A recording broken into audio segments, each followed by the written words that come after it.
Hey, so this is the first video in a series of videos on how to buy a business with an SBA loan. And in this first video, I'm going to be going through a free checklist that we put together with a bunch of resources. It's also going to show a number of the steps kind of involved in going through the process of buying a business with an SBA loan. I'm going to use this as our framework and kind of a guide for this video series. And make sure you download this free tool so you can download the checklist and use it to follow along. You'll also be able to get access to a bunch of different tools and resources that I'm going to reference throughout the process here. So before I dive into the details of the process here of buying a business with an SBA loan, just a little bit of my background. So I was an SBA lender for 12 years, and now I own ProjectionHub, and we help people create financial projections and write business plans and ultimately walk through the process of getting an SBA loan. After my 12 years of experience in closing 1,500 SBA loans, I'm kind of on the other side of the table now, helping folks through that process. So with that as kind of some context and background,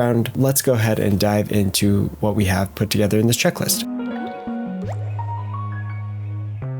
Okay, so here's the checklist, and we have a number of sections here. I'm just going to kind of breeze through the high level of the process and point out a few resources or tools along the way. Okay, so the first thing you're going to want to do is you're exploring the opportunity. Like, what business are you going to buy? Where do you even find businesses available for sale? We like networks like Biz Buy Sell or your business broker, local business broker networks to find potential deals or potential businesses for sale. We think you should find a few of them and kind of compare and contrast and analyze them. Once you kind of pick maybe 2 or 3 that you think are good opportunities, that's where you're going to want to evaluate the business, reviewing the profit and loss of the last 3 years. I would typically ask for tax returns. In this process, the seller's going to have an asking price, but you'll want to do your own valuation to understand whether you agree with that price. And at this point, I would not get a formal valuation. I would just use a free valuation tool or calculator. We have a video here in the checklist that we link to that can give you some idea of how to do that. But I think at this point, you don't want to pay for any formal valuation. That will come later in the process. And actually, the SBA will require a third-party independent valuation company or appraiser to complete that appraisal. So again, you don't want to pay for it here at this point because you're going to have to pay for it again later. The next section that we have here is planning your acquisition. Now, this section kind of comes simultaneously with making an offer on the deal. So it kind of depends on how you want to run your process. But if you want to work on a business plan, work on projections, make sure that the plan and the projections all make sense before you make a formal offer to the seller. That's okay. That could make sense in some situations. We have a number of tools here. So we have some financial projection templates that are available specifically for acquisition. So you can make sure to go grab those with these links in the checklist. Now we'll get to securing the deal. So again, this could happen before you work on the projections or business plan. You may make an offer with a letter of intent, and this is where you're going to lay out the terms of your offer. And typically at that point, you'll start a full due diligence process. And this may be where you do something like a quality of earnings report. And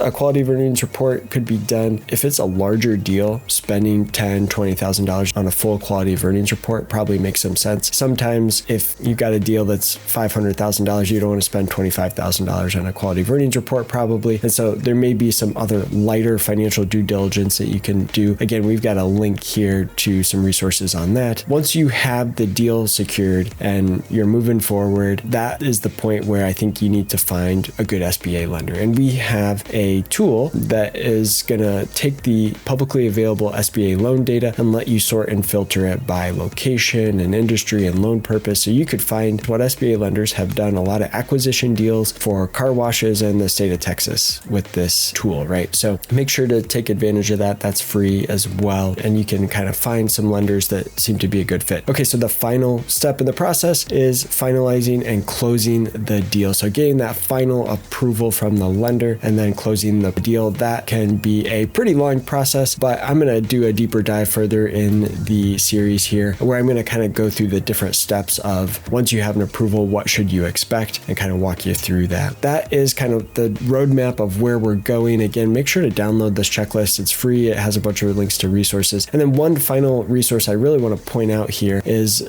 that we offer our free SBA review. So this is a quick little form that you can fill out. Once you fill that form out, that's going to come to me. I'm going to be able to review your situation, give you some just general feedback on the acquisition opportunity and your likelihood of approval and how much I think you might be able to get approved for, and maybe even who are some lenders that I think could be a good fit. So all of that's free. So make sure to take advantage of that. And we'll put a link in the description of the video below for that. Now, the next video in our series here, I'm going to try to answer the question, how much of an SBA loan does this acquisition, does this business that you're looking to buy, how much would it qualify for? Okay, so if you're wondering, would I actually be able to borrow $1 million to buy this business or not? Well, I can help answer that question based on the financials of the business. I'm going to show you how to do that next. All right, so make sure you join us for that. Thanks.